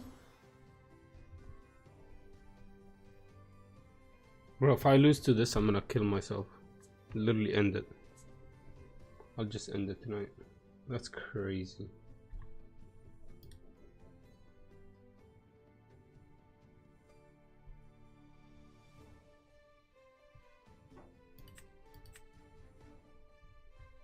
He's at 2. Oh my god. Like, talk about a guy like holding on by a feather. Talk about that.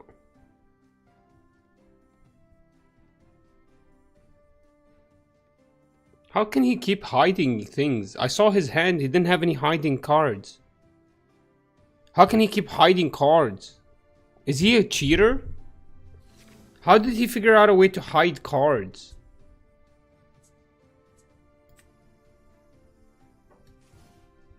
How does he keep hiding cards? I saw his hand, he had 0 cards to hide. He still has a Cruel Patron in there. So he's been drawing his hidden cards? Is that what you're telling me right now?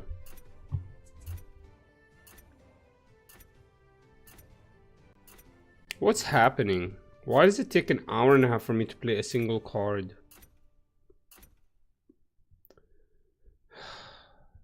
Fudge. I hate Pixelborn.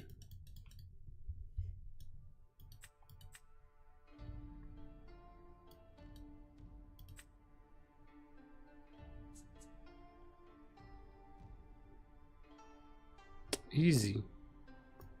This guy's the biggest loser on earth. Here's my plan.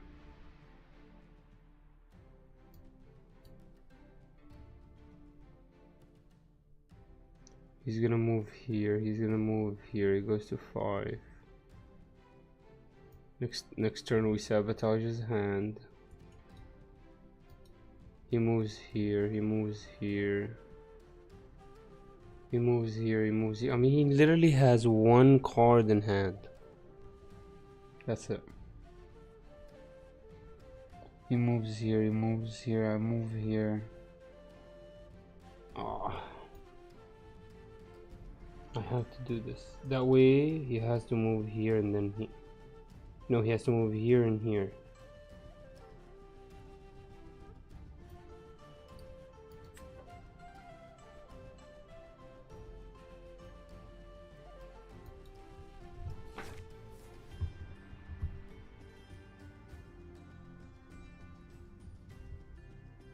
Maybe I should have played this guy here.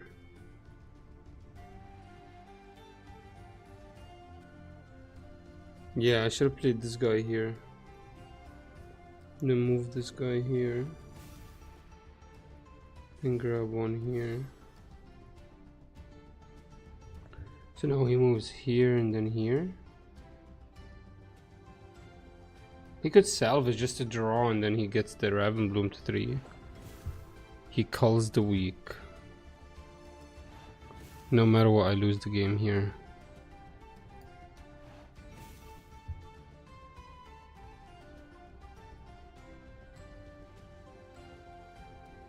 I think I do save her because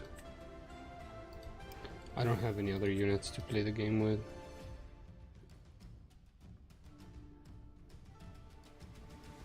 Because he's gonna come here and here.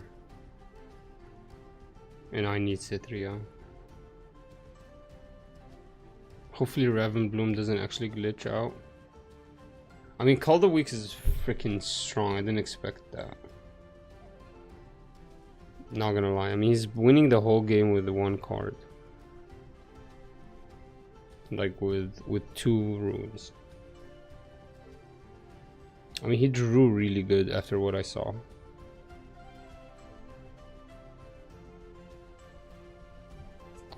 Alright, I'm thinking... Okay, so this is really bad. We drew all 3 Kinkos. Like, this is the worst thing that could have ever happened to us. So, just activate...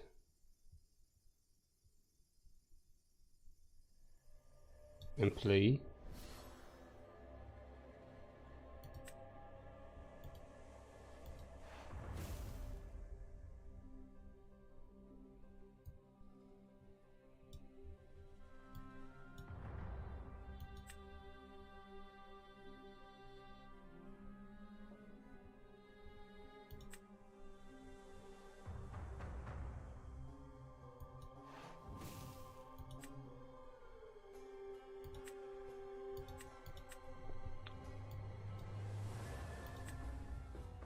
Okay, we were able to save our card the whole game.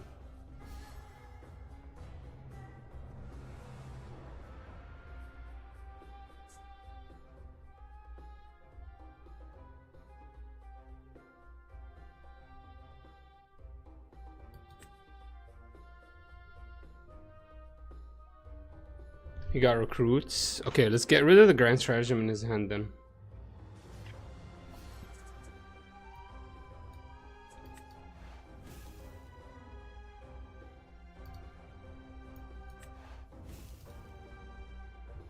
That's fine. So it's the same two cards that he started the game with. The problem with hidden cards is when they die, you can't see them. So he has the Cruel Patron only. So now he can't even play Cruel Patron. So what is this card? What is this card in his hand? Wow. It's an actual cult. That's amazing. He literally been drawing everything he needed.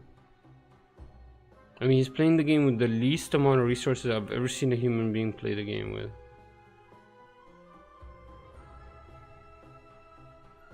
But I think it ends here. His tyranny ends here. His tyranny ends here.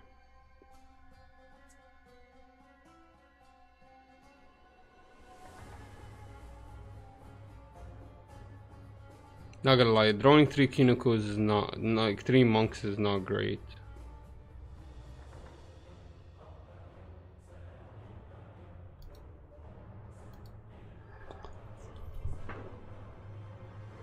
Come on, what the you son of a fucking... What are you doing, bro? Okay, now you surrendered the whole game. You gave up. Actually, Kinko here is huge.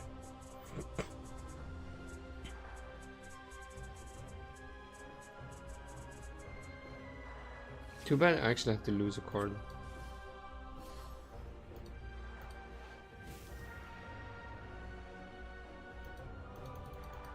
That's game, right?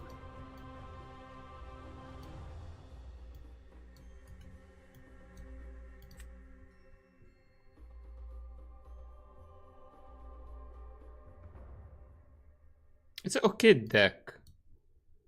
It's an okay deck. This Victor played the game really badly. Like, it's not a great deck, in my opinion. That's not how you play Victor at all.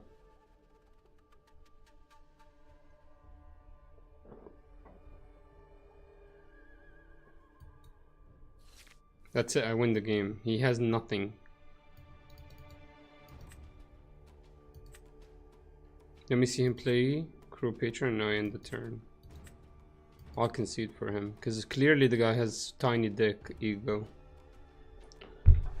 Yeah, I'll just concede for you, brother.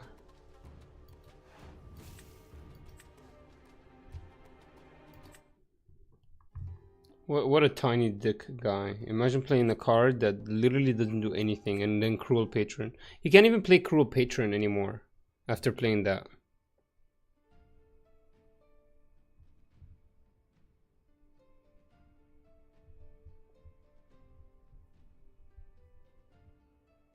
What a dick. Don't be tiny, like micro penis energy.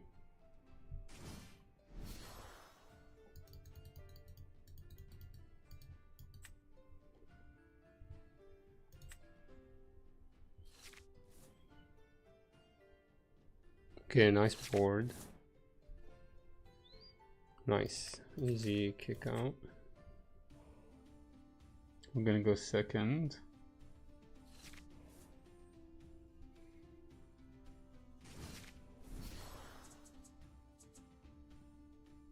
This should not be the fastest deck in the game.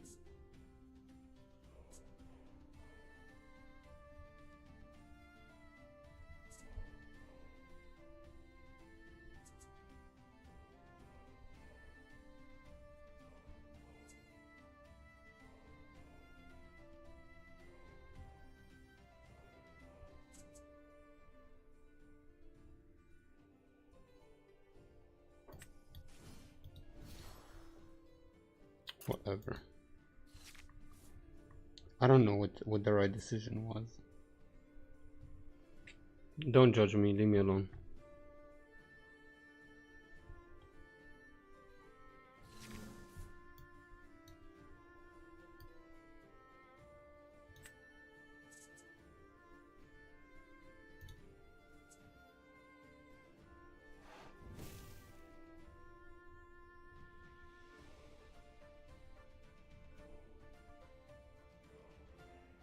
If I play this, I don't have anything else to do this turn.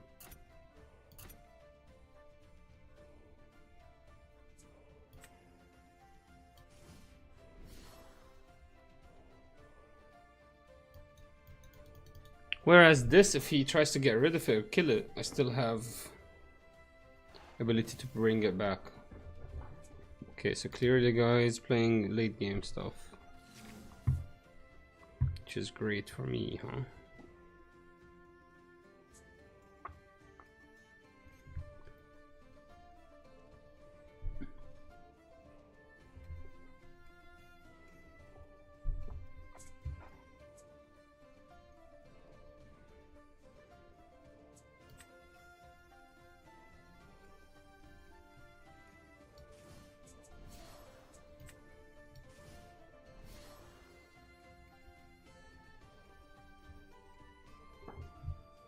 I can't spend the buff to draw.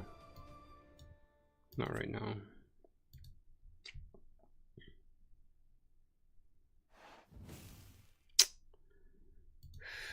Fucking strong. I mean, won't let me get any advantage here.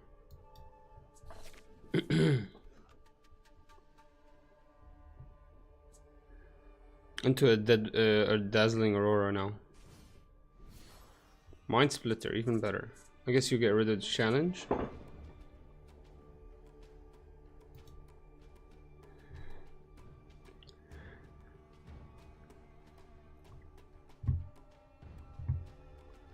He has to get rid of the challenge because other than that, I just kill his splitter next turn.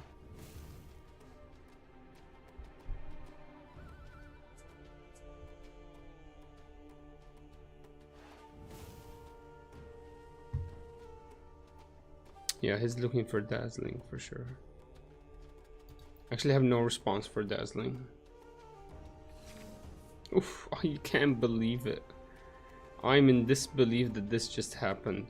I literally was like thinking in my head, I mean, what if this happened right now?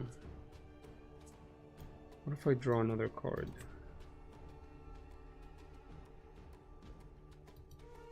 What if I draw another challenge? That's literally what I was thinking.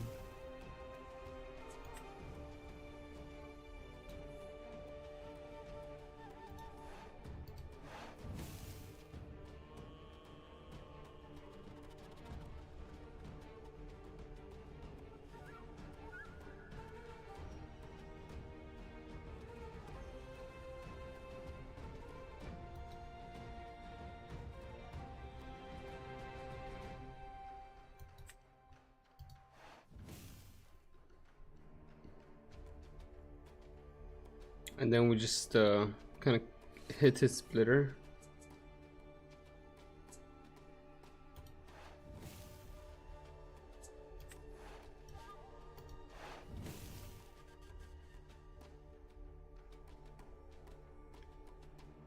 I know, I can't believe I drew into it too. Now we draw one more.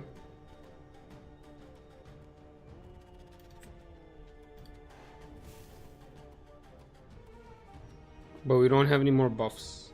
This is where the monk actually would be great.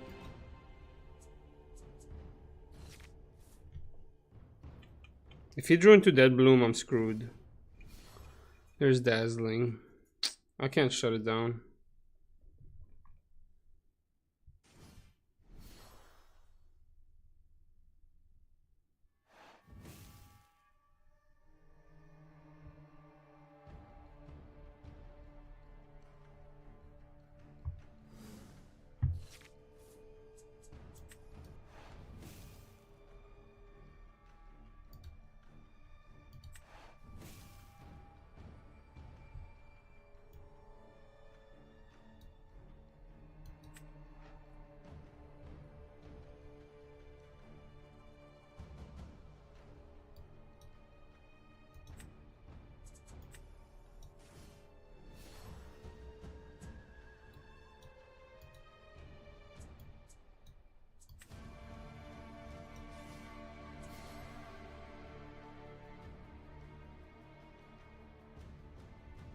I need a way to buff this guy.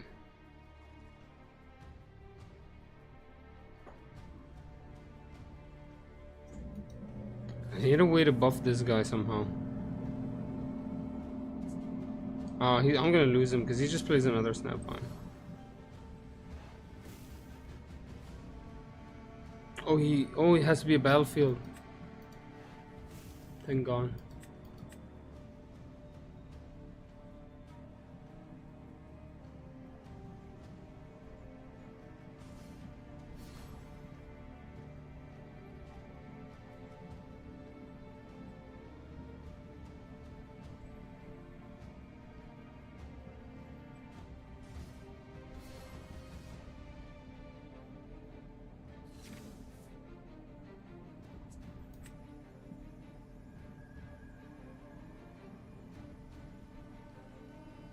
I couldn't have drawn a better card right now. I literally couldn't have drawn a better card.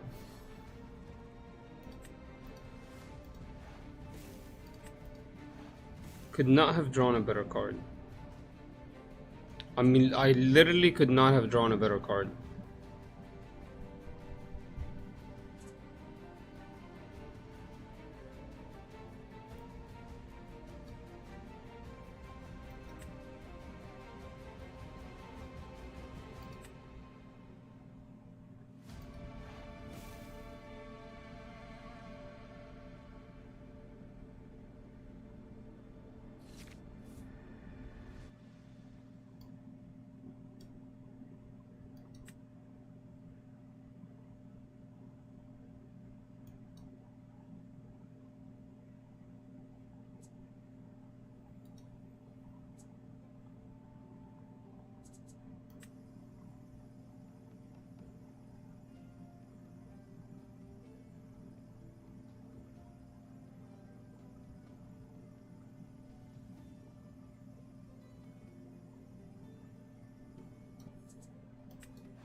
Alright, let's see what he wants to do here. Sabotage my last call.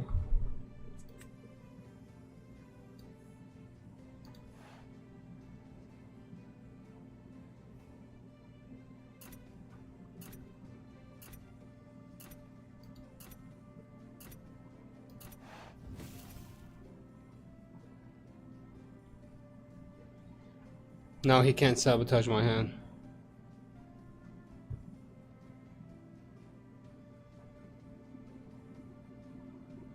That's fine.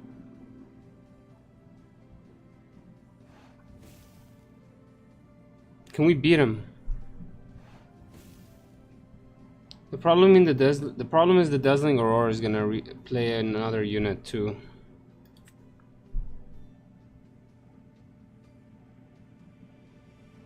I might not be able to beat him, guys.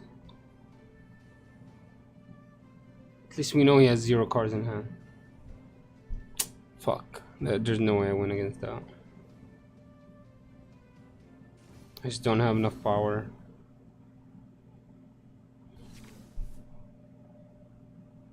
Challenge is actually amazing here. Let me think about it.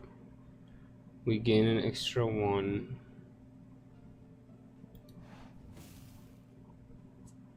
Go to 8. Challenge this, kill it.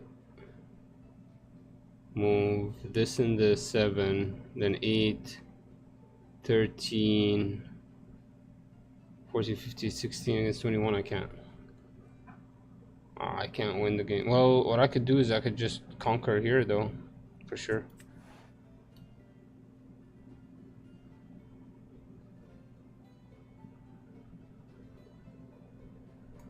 You know what I'm gonna do? I'm gonna kill the Misfortune so she can't restand anyone. That way these guys are stuck here. And I'm gonna come in here and try to kill them. I think that's the right way to go. I don't think he has any more Dead Blooms. I mean, one more Dead Bloom in the deck. I mean, if he plays it, comes out here, he wins the game. Other than that, he has no way to win the game.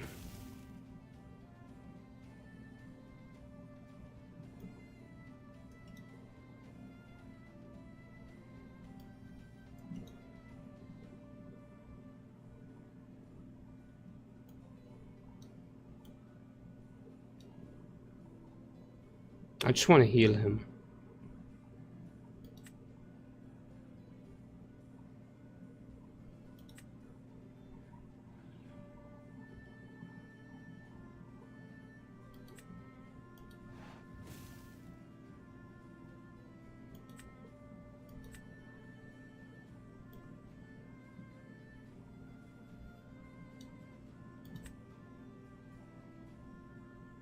And I'll tell you what, guys. If he has a Dead Bloom, even if he has a Dead Bloom, I think he can't win the game.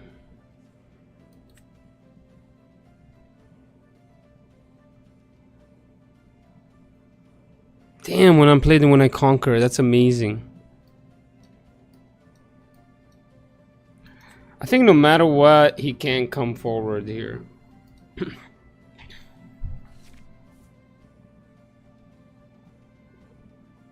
Unless he literally top decked the nuts. I mean, Dead Bloom doesn't save him. Maybe an accelerated Misfortune allows him to come back here, move here, restand the Dead Bloom. Still loses Dead Bloom.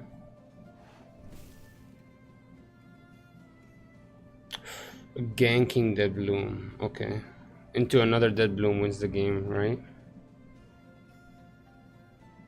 I do get to save one of these guys.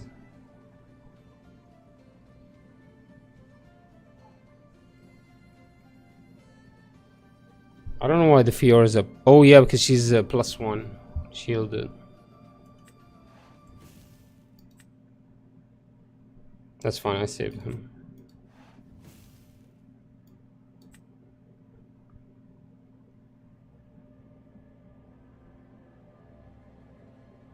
A Dazzling with a Dead Bloom wins him the game. I mean, playing 3 Dead Bloom is gonna win you the game no matter what. You know what I mean? I mean, you win the game no matter what. You win the game no matter what if you played 3 Dead Blooms. I mean, I don't have to do anything. That's crazy. Could have been anything else and I would have won the game.